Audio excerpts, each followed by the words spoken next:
right, so let's go ahead and get started. I apologize for not turning on my webcam. I always aim to do that for any workshops or conversations with faculty. Unfortunately, I'm having some connection issues, and that seems to at least temporarily solve that.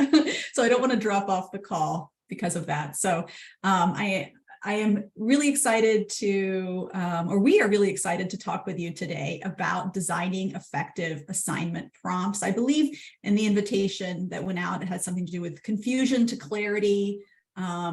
It's the same workshop. We're all designed or are all focused on designing effective assignment prompts.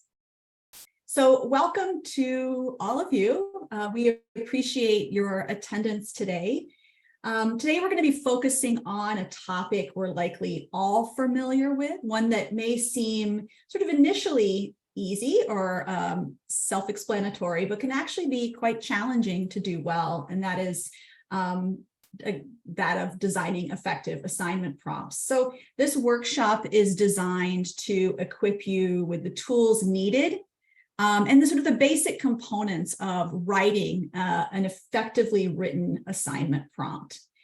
We're also really excited at Citi that this is one of many collaborations with CAE, the Center for Academic Excellence, and we have a couple of academic specialists here who will share their valuable perspective on this topic momentarily. The workshop will be around 45 minutes, and we will be recording and sharing it if you want to go back and review.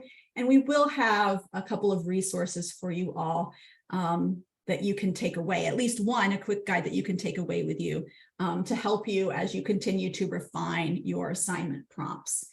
We also invite faculty participation. We'll have a couple of moments for Q&A to get your feedback. And just, we'd love to learn more from you on your, struggles or the challenges you face designing effective assignment prompts, and also questions that you have, things that you may need help with. We'd love to hear more about that. So feel free to interrupt and ask questions if you like, and we can pause and address those. So now we'll go ahead and go on to introductions of the presenters. So I think I know all of you. My name is Laura Smith, and I'm an instructional designer with Citi.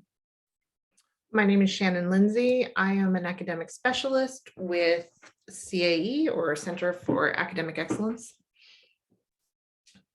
Hi everyone, I'm Emily Rush, and I'm an instructional designer with Citi. Hello, I'm Andrew, and I'm also with the Center for Academic Excellence. Awesome, thanks so much. So let's go ahead and take a look at our learning objectives for today. So we have 4 learning objectives. I believe the first 3 were shared with you in the invite. So we have one more here. For today, you're going to be what you will be expected to take away from this workshop is the ability to describe the purpose and importance of the assignment in relation to your overall course outcomes and learning goals. You should be able to utilize clear and precise assignment instructions, expectations, and submission guidelines. Explain the value of clear and precise scoring criteria, ensuring student efforts are directed appropriately, and be able to discuss the importance of providing students with necessary resources and support, including exemplars and formatting tools. Did I go back? Sorry, wrong way. That's okay. That's okay. So now, oh, Shannon, this is your slide. So please feel free to jump in. So we've come together today to sort of talk about how to improve our assignments.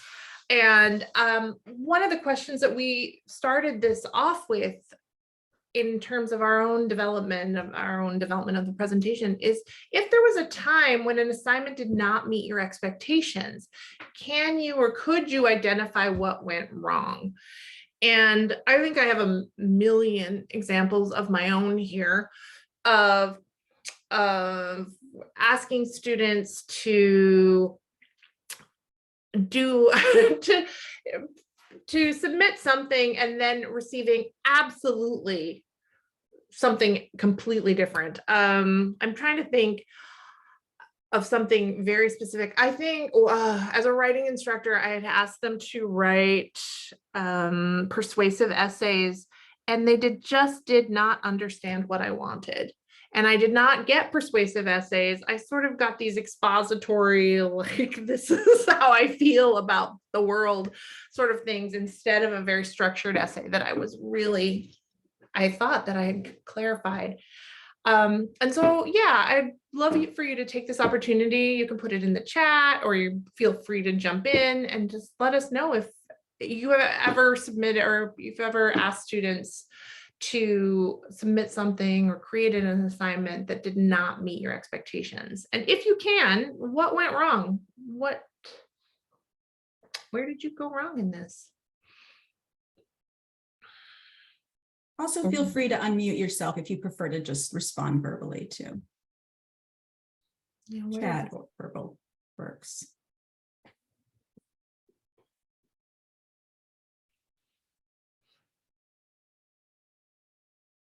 Or perhaps if you don't, I think maybe to extend this question, if you can't recall a specific instance, I know it's hard for us to dig back into our memories and sometimes uncover these experiences, but what do you find yourself struggling with when it comes to assignment guidelines in general? We just love in general, I think, to get some feedback from you all as to, what your current struggles are and where you'd like to improve.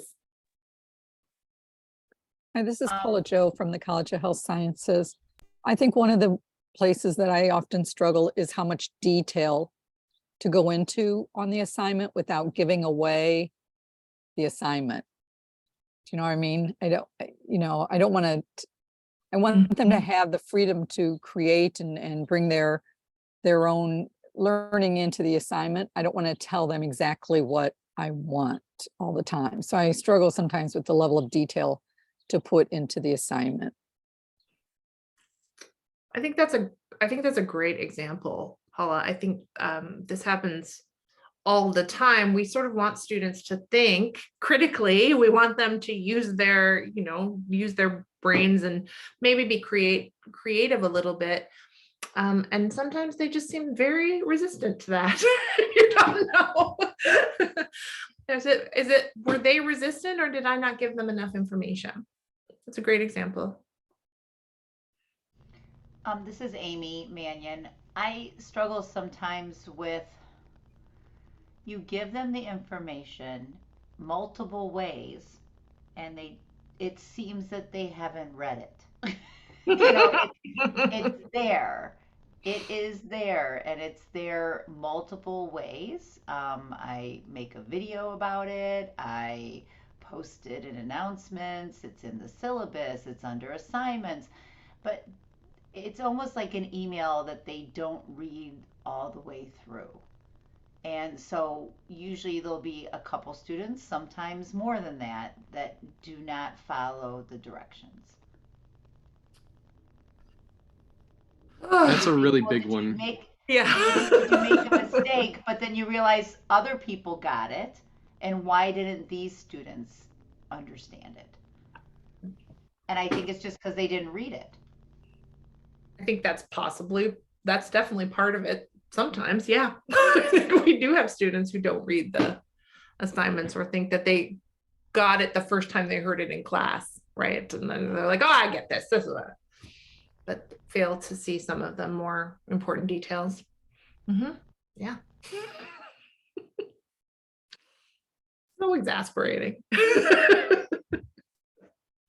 Anyone else? And we will address some of these, but these are all excellent questions.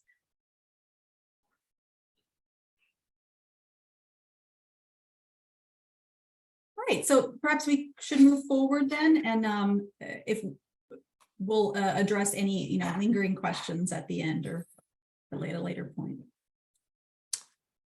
So what does my professor want? I think so. At the CAE, we work with students.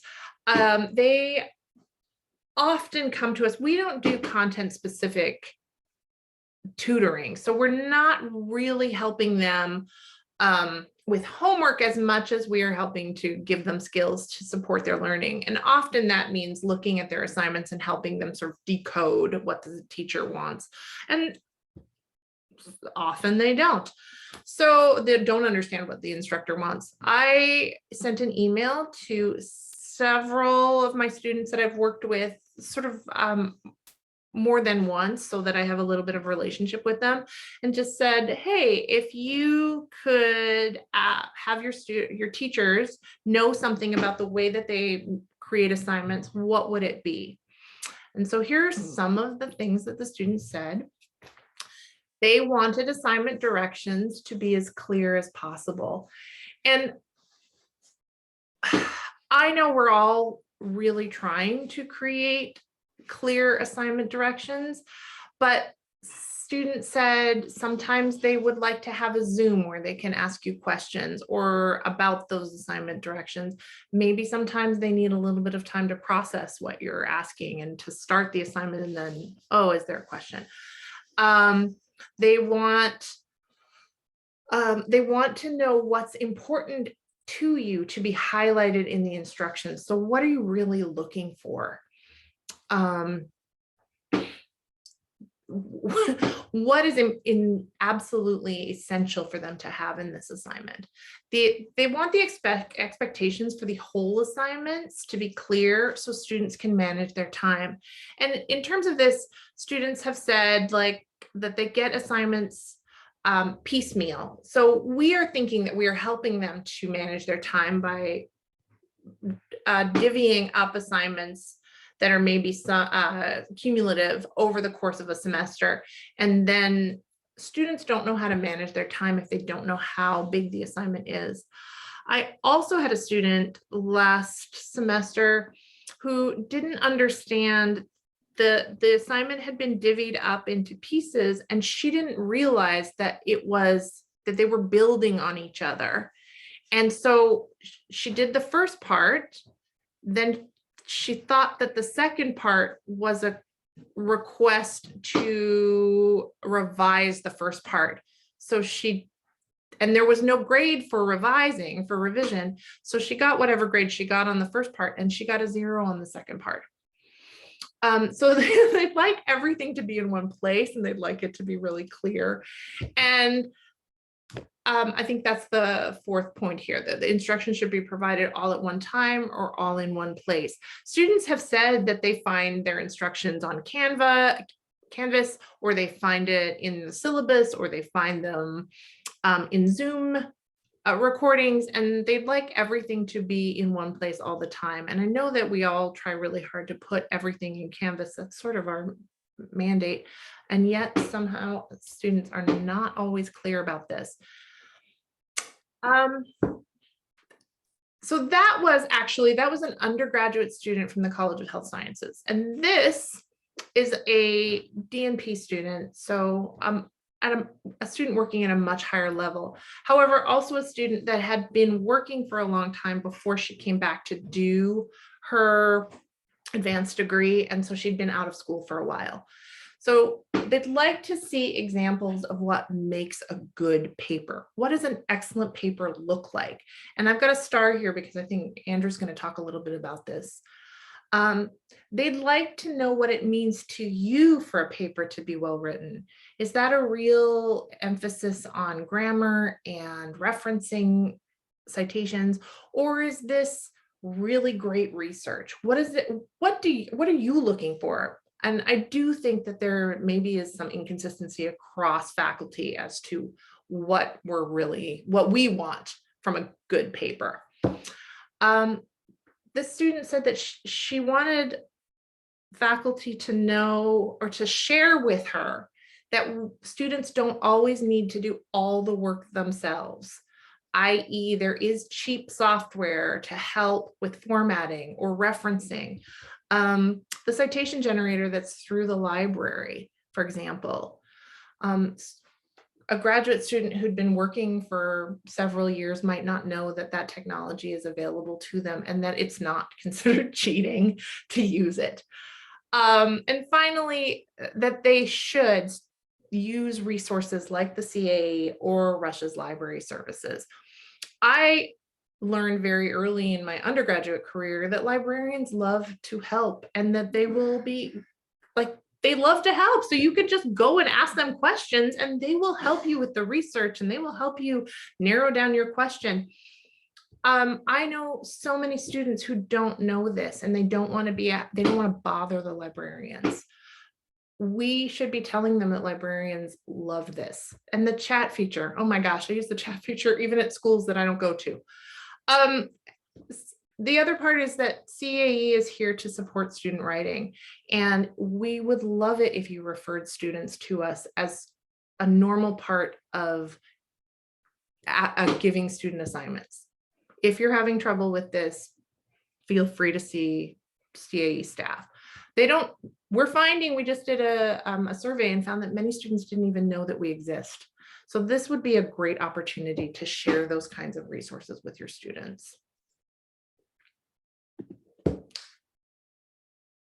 Andrew, do you want to jump in here? Yeah, sounds good. So as Shannon was saying, one of the main things that we do at the CAE is help students navigate feedback that they get from their professors and instructors. And we work frequently with students. I just did a few days ago work with a student who came to me with a paper that had comments on it, and I said, what's sort of the overriding concern that the professor gave you about this paper? And they said that it wasn't well written, or that there are issues with the writing. Those are usually the two statements that they give. And many professors at Rush and in the health sciences have a sort of general language for articulating when there are problems with writing, but don't have a fine-grained nuance for like grammatical issues or sentence structure issues.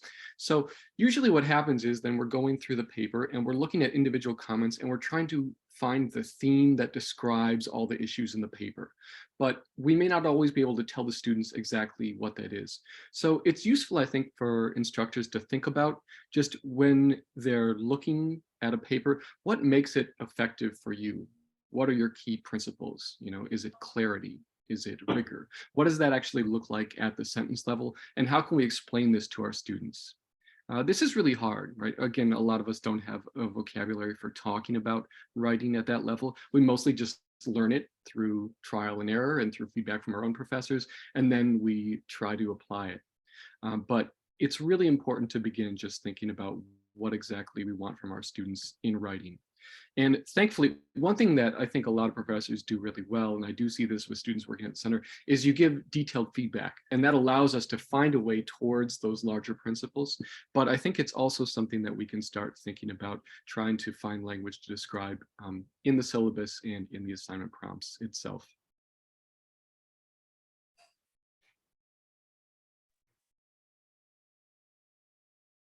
Awesome. Thanks, Shannon.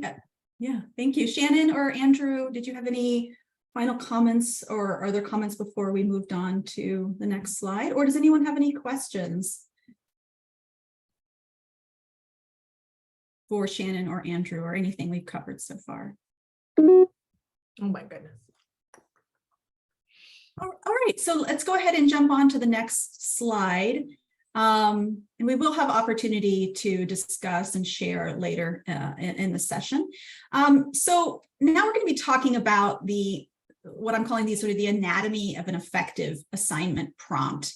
And I've outlined four key components of that. These are certainly not the only four, as Shannon and Andrew have already begun to talk about. There are lots more things that you would want to think about when writing an effectively written assignment prompt. But these are the four that I think they are the most overarching essential components. And these four are, number one, we'll be talking about these more in depth in subsequent slides, but number one is learning goals and purpose, articulating those, the why of the assignment. Number two, explicit instruction and submission guidelines being provided. Number three, evaluation criteria being clear, specific, and fairly allocating points and ratings for those criteria. And then support resources, sharing the support resources and the essential tools that students need to effectively complete the assignment. So we're going to go into each of those in more detail in the following slides, but know that, of course, depending on the weight and the level of complexity of the assignments, these components could look quite different, right? So let's go ahead and move on to the next slide, and we'll talk a bit more about these four components. So a question I'd love to begin with that will lead us into these four recommendations is, does it need to be a paper?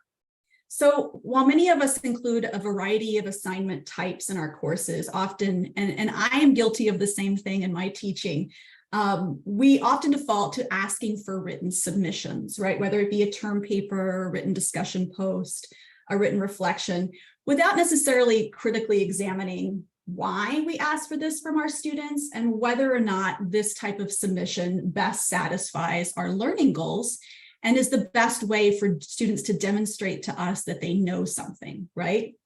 So as we go into this first recommendation, I'd like you to think about the how and the why and consider the possibilities here. Perhaps your learning objective can better be satisfied with a different means or a different type of expression. Perhaps there's a different way students can demonstrate that. And that all goes back to objectives and alignment. So Shannon, if you want to go ahead and, if you would go ahead and advance. So this first recommendation, learning goals and purpose are articulated, the why. And I've broken this down into three kind of basic components: alignment, purpose, and connection. And altogether, what this really sort of means is, how do you make this assignment meaningful for your students? How do students know why they're doing it and how it's connected to what they're learning in this course and how it reinforces other assignments and learning goals? So in terms of alignment, what do you want your students to learn? How will they demonstrate they have learned it? It could be by writing a paper, but maybe there is another type of assignment that is more appropriate for your learning goal. So in terms of alignment, that of course goes back to those learning objectives and the assignment that you're aligning with those learning objectives. For example, if you want them to analyze or explain something, a written assignment might be appropriate. But if you want them to identify, right, or even create something, perhaps that would be better satisfied with a different type of submission, right? Whether it be perhaps creating a website, an infographic. So I think it's always a good idea when you're looking back and evaluating the effectiveness of your assignment, to think about what your learning goals are and how you want your students to express what they know to you, right? Purpose. So students need to know why they're completing an assignment, right? That it's meaningful, and it's a meaningful exercise directed toward a learning goal, that it's of course aligned with your either module or course objectives, and even better that, possibly it has real world application outside of the module or unit or the course. It may not, right? It doesn't always have to, but overall students should understand or know that it's not busy work. And of course you should understand that. We've all inherited, or not all of us, but many of us have inherited assignments, right? That we've always done. And we may not have critically examined why we're doing this. So if you're not sure why you're assigning something, perhaps it's time to revisit it, take another look at it to determine if it meets your learning goals. And then connection, explaining how this assignment is connected with other things they're doing in the course, how it builds upon what they've done before and potentially what they'll do after. How will it equip them to successfully complete upcoming work? Maybe it's in their course, maybe it's in the course, maybe it's in their program or in their degree or even outside of it. And again, this will vary depending upon the level of complexity and,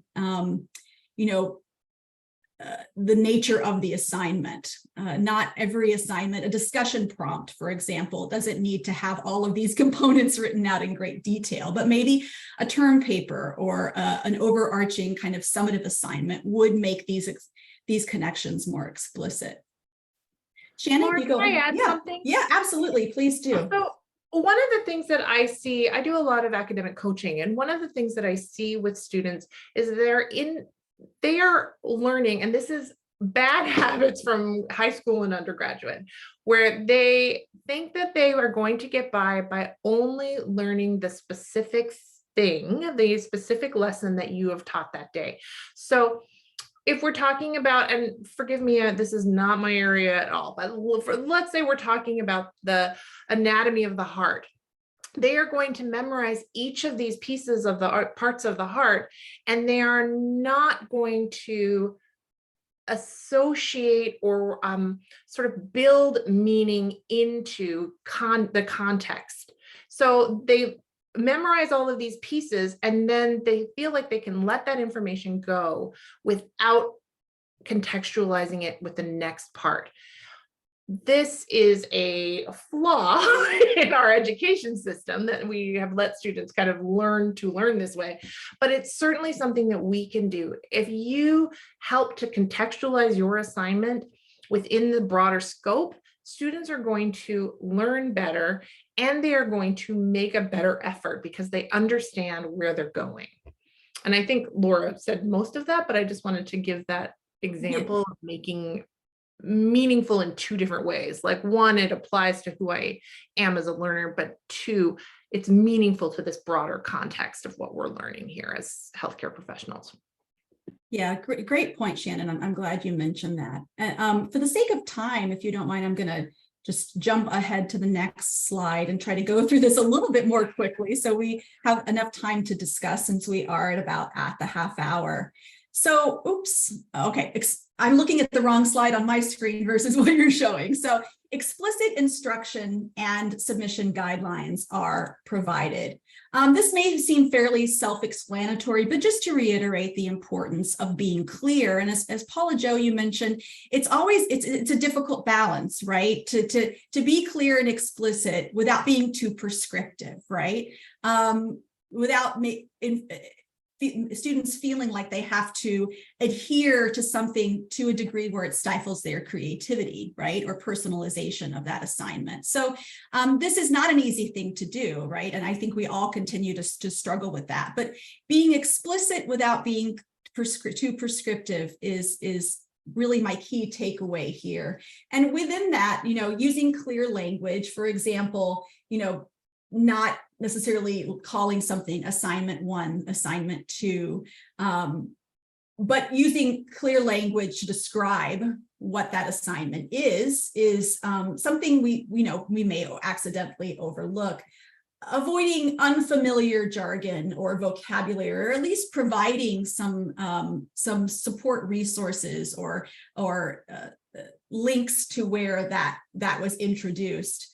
Explaining your terms if students may be unfamiliar with them is important. Being concise, as I mentioned, clear but not too prescriptive, providing specific parameters, right? What are your requirements? This could come down to assignment length, your style requirements, your formatting requirements. And then clearly sort of laying that out by task. I think it's nice to use bullet points or numbered items, so students have a clear understanding of exactly what they need to do and in what order they need to do it, as opposed to sort of lengthy descriptions, which can be useful too. But those sort of concise bulleted steps can be very helpful. You must also want to consider your audience, and of course, all of your submission guidelines, where, when, and how to submit. And as Shannon mentioned earlier, giving the students ample time to complete something. If something requires multiple steps and is to be completed over the duration of several weeks, giving them plenty of time to access, prepare, and to think through that information is important. Shannon, would you mind going to the next slide, please? Thank Thank you. I just want to quickly get through so we have enough time for discussion. Evaluation criteria are clear, specific, and points or ratings are fairly allocated. So any kind of evaluation criteria you're using to grade your students should be provided at the start, whether it be a rubric attached to the assignment or a checklist of things that they're needing to satisfy in the assignment guidelines. These criteria should be clear and specific. So I would encourage you to avoid ambiguity, right? Avoid terms that you may not even know yourself what that means. In that case, a student definitely wouldn't know. So when you're, and this gets into rubric writing, which is a whole nother conversation altogether, and I don't want to get too far into that, but just in general, avoiding ambiguity and being as clear as possible to eliminate confusion. Setting specific measurable criteria, and that goes back to, again, alignment and learning objectives, but being sure that that you convey to your students, clearly convey exactly how they're going to be evaluated on this assignment, exactly what you're looking for, and that you articulate that as best that you can. And then fairly weighing your criteria.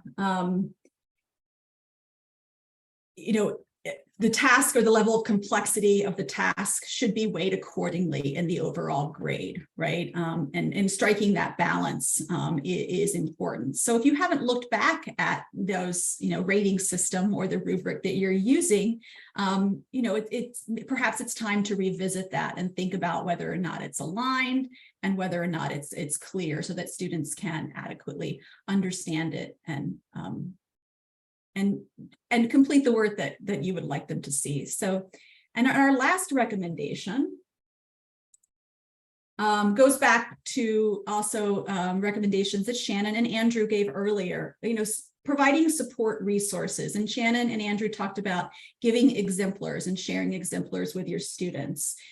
Showing them what success looks like, as faculty, and I too am guilty of this. We often know what a successful outcome looks like, right? But it's hard to either put that into words or else we don't always clearly communicate that to our students.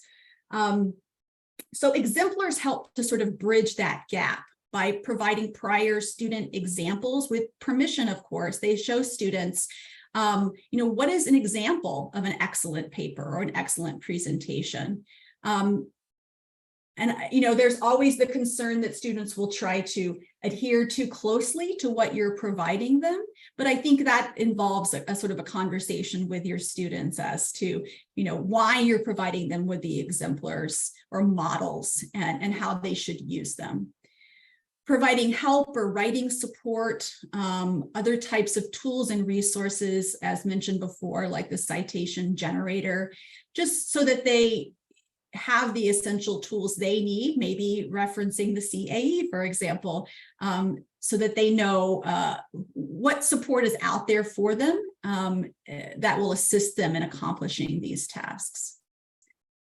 So what does that look like? Shannon, if you would advance to the next slide. What does it look like to have these components? And so I found this, and if someone wouldn't mind in the notes sharing a link directly to that particular example, an example capstone assignment shared by the Harvard Bach Center for Teaching and Learning. And I brought in just a few excerpts from the assignment just to show you how these things can be worded. For example, this particular assignment is an authentic assessment where students are asked to create a kind of repository of resources for case writers, and it's in the healthcare context. As you can see in the preamble or the opening, sorry, my dog's here.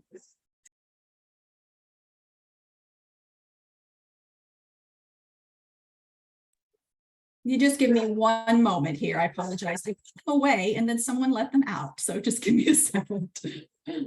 Shannon or Emily, if you'd like to jump in, I'll be right back.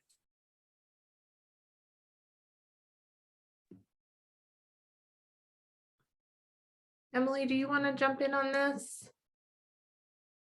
I can do my best. Okay, I feel the same Sorry, way. I was looking for the web link, so my attention was a little bit divided. But I believe that Laura created this as an example, just to show sort of what are some features that you might want to include in an effective assignment, such as the preamble or clearly listing the goals, objectives, while highlighting what that might look like in an example from this resource that I'm just about to throw in the chat. Oh my gosh, something has gone terribly wrong. Sorry, everyone. We can't do it without Laura. I'm back. I'm back. Laura, everything's gone wrong. Hold on. I blame my teenager. She didn't Ah. know. Well, you know. Dogs Okay, wait. were free. Okay. So yeah, so just I want to make sure we have enough time for discussion. We're at 11:38, but just a couple of examples, and you can obviously read through this example on your own. But if you notice here how in this this assignment, the example of scaffolding is shown where students are, where the faculty has communicated with the students how they're building upon skills that have been previously introduced, right? And how the work that they're completing is connected to previous work they've done in the course.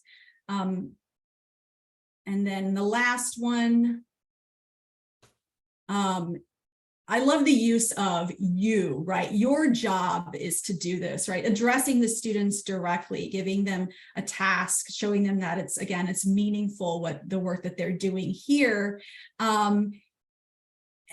especially when connected to something like this, creating this this authentic assignment that students will be completing as a part of this capstone here. So I'd love to just go ahead and move on to the discussion. We can skip over this checklist. Please refer back to it if you like, and we'll be sharing the slides with you following the presentation. But I'd love to talk more with you all about these recommendations. And Shannon, I think this was your slide, so if you'd like to take it from here, please. Sure, it is a discussion, so feel free, anyone, to jump in. Do you feel like any of these recommendations are going to be challenging for you, or which of them might be the most challenging? Where have you run into difficulty in trying to implement some of these recommendations in the past?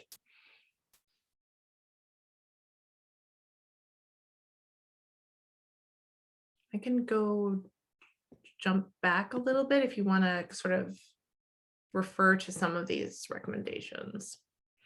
And this is Paula Jo again. I just have another probably a question regarding CAE. So when students come to you and say you have multiple students from the same professor, do you ever reach out to the professor, or is CAE more of a confidential, anonymous kind of support structure for students? But do the professors ever receive feedback saying, hey, we've had multiple of your students are having this issue and we just thought you should know, or do you not do that at all?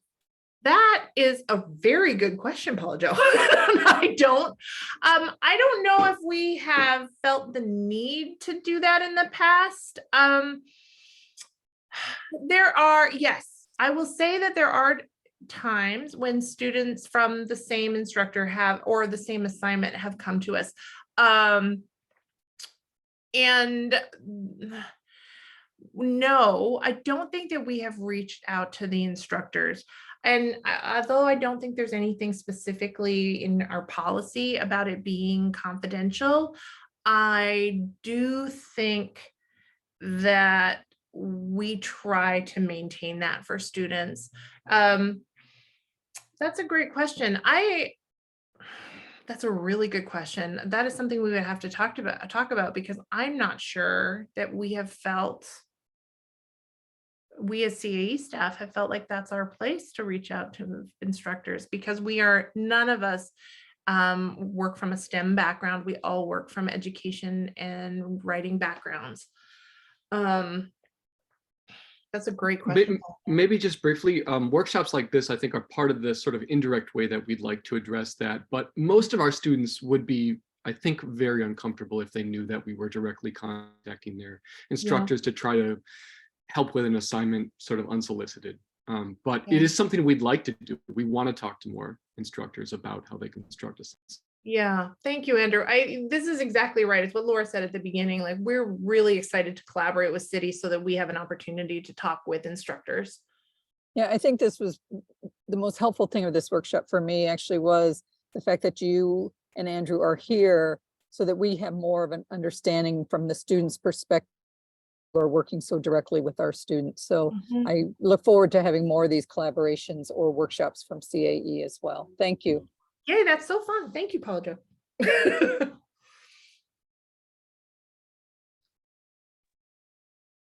It looks like I Peg have my and hand Josephine. raised. Yeah. Josie. Yeah, I have a couple questions. One is all of the things that you have recommended, I think we are, at least in the courses I work in, are routinely doing. And what I do see is that students may not be reading all of the materials. So, in some ways, and that's just a few students. So I think most of them were reaching with the kinds of instructions and so forth that we give with rigorous rubrics, etc., resources, and so on. But my questions are these. One is, I have referred many, many students to the CAE for writing assistance, and I just want to make sure I'm doing it the right way, because I realize that you're not an editing service, and I think for these students, sometimes they might think that it is that way.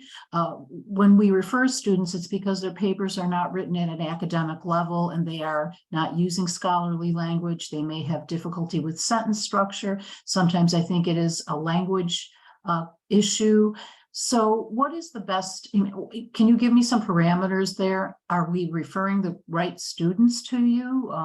Do you find that they are appropriate for your service, for your referral service? Just briefly, I can say that I've never gotten a referral through a professor that I felt like the student did not benefit from help. So that would be the short answer. Okay. I think our suspicion is that many more students probably could use some help, but I assume that professors are usually focusing on the students who need the most help, and so those are the ones that we tend to get. We're happy to, when we work with the students, we're happy to explain sort of what we do provide and how that process works. And much of that goes to, as we were discussing earlier, trying to articulate what the professor is asking for in a language that the students can understand and recognize, right? And so it's kind of translation work for us. We're trying to mediate between you and your students. Okay, thank you. And then I was just interested in your perspective on, I'm in the College of Nursing, and there are differing opinions on using exemplars. Some feel like if we use an exemplar, then everyone's going to copy exactly the way the other students did it. So I just would like to hear your pros and cons on that. Thank you. Yeah, I should have said more about this earlier, but one thing that we recommend doing is you can provide a structural example that doesn't show any content, right? So one example that I'd use is, if I'm assigning a paper, I will show a paragraph, just a paragraph that is properly structured, but is about something totally different. And I'll highlight the areas of the paragraph that I'd like them to notice, so they can use it as a model, in the sense that it's accomplishing these tasks, but it's not going to reveal anything, right? Because it's on a totally different subject. So, and I think that that's sort of a good compromise. Also, you don't need to include a whole paper, right? Because then, of course, I think this is especially risk in the health sciences, where students really do want to be correct and they will just kind of use it as a template.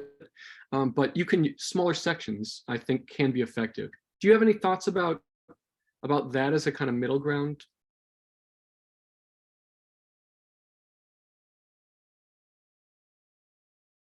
Sorry, are you asking me that question? I recently did, because I have one assignment in particular that's 6 pages long, and students are always asking, how can we get all of this into 6 pages? Yet it is easily, constructed to get it into 6 pages. So I actually made a template in a PDF and sort of showed this part should be this long and this part should be that long. And then here's what you put in these, because there is a very extensive set of directions, but I think they just needed a little help in figuring out, how much of each, I guess, is the word that I'm looking for. So we'll see how that works.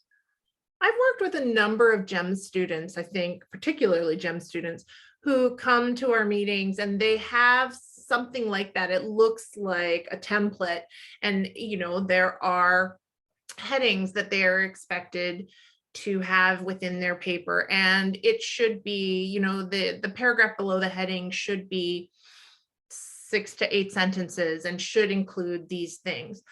That works really well for them for the most part. I mean, they they do struggle. They're like, oh, how am I supposed to write this in 6 to 8 sentences? Well, this is really where Andrew and I come in. Like, let's work on how we can hone what you're trying to say. Yeah, I think that's very helpful. I love Andrew's idea of using something well constructed that is not in the same discipline. That's very good as well. You're right. I mean, the students really want to do well. And I think that's something we all have to remember all the time. They want to do well. If something is going wrong, that's not in their plan. They don't want that to happen. And so we really want to figure out, like, if they're not getting good grades, what's going on? And we're happy to work with them on that, in however that might show up for them, whether they're not following instructions maybe, or they're struggling with what the instructions mean, or if they're just bad time managers. Those are all things that we work with students on.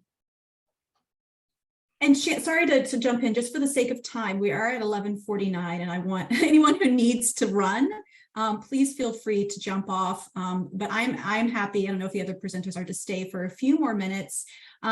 Also, just if you wouldn't mind, before, I know Peg has her hand raised, but Shannon, if you would just go to the very last slide, we would love some feedback. So if you have a moment to provide us with some feedback on this workshop, what else you would like to see, what can be improved upon, we'll drop that link in the chat, but here's the QR code for those of you that want to use it.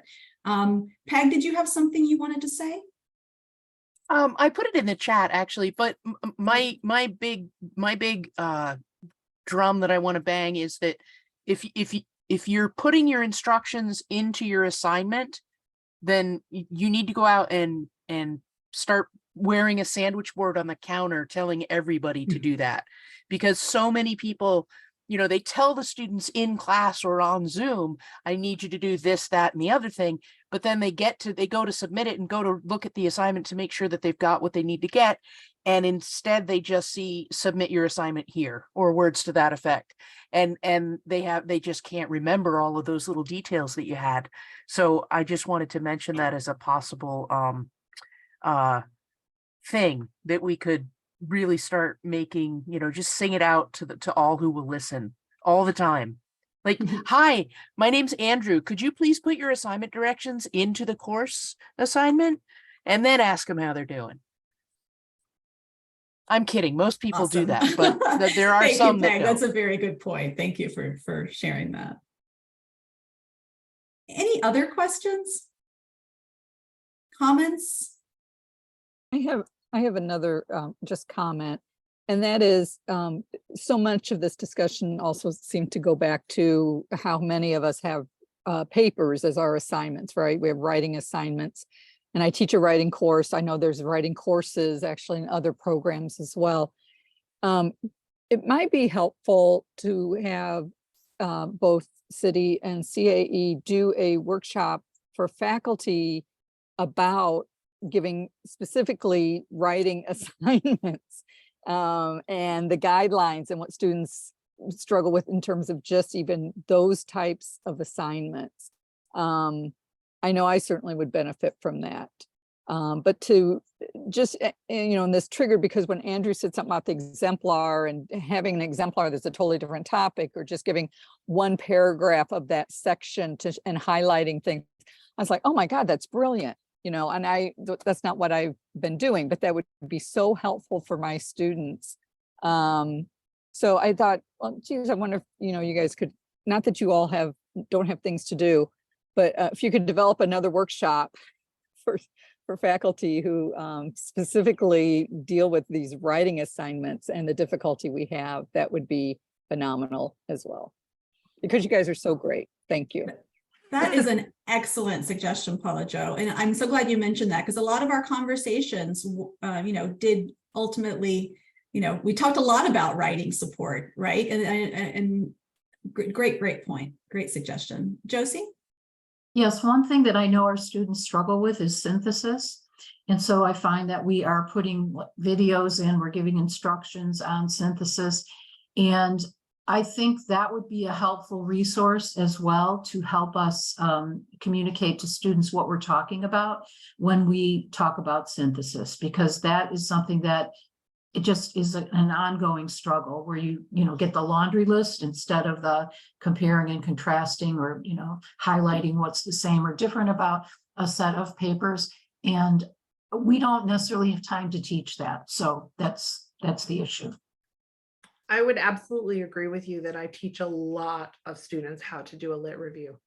Yeah, it's not that I don't think that you're going over it with them. I just think that it takes a little bit more time to process what exactly this means, the difference between the two things. And so, yes, I absolutely think that would be helpful.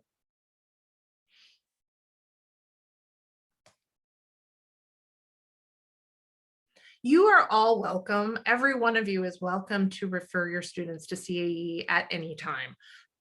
Our services are free. It was a shock to us to find out that people thought that students had to pay. Our services are free. They are unlimited, so students can come back to us repeatedly if they need the support. And we offer not just writing support, but also study skills, test taking strategies, those kinds of things that, again, students who have done well in undergrad and high school sometimes are not prepared for the much enlarged rigor that occurs in graduate school. So we're happy to meet with students all the time. Please refer them. Well, since we are at around 11:55, I don't want to keep you all, but thank you all so much for attending. Please take a moment to complete the exit ticket if you wouldn't mind, and share with us your thoughts. And we look forward to many more collaborations with CAE in the future. So thank you all once again. Thank you. Thank you. Have a great day. You too. Bye-bye.